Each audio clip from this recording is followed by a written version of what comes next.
Isang napakagandang municipality hall at pinakamalaking munisipyo ang bayan ng Isla Caluya sa Antique Province. Ito ay kinikilala ngayon at sa isa sa pinakamalaki, pinakamagandang munisipyo sa buong Antique.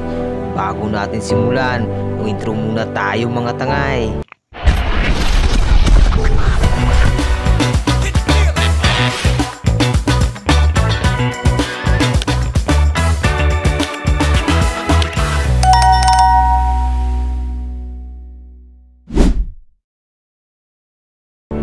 Maraming salamat sa iyong pag-subscribe mga tangay.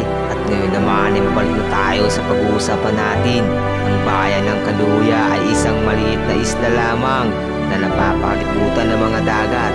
At sa maliit na isla ay hindi mo akalain na mayroong isang malang museum ang ganda ng munisipyo. Ang Isla Caluya nga pala ay isa sa first class municipality sa Antique. Bukod sa Malaburakay at Palawan dahil sa puti ng buhangin at malinis na karagatan, marami nga rin palang mga tourist spot sa isla ng Caluya.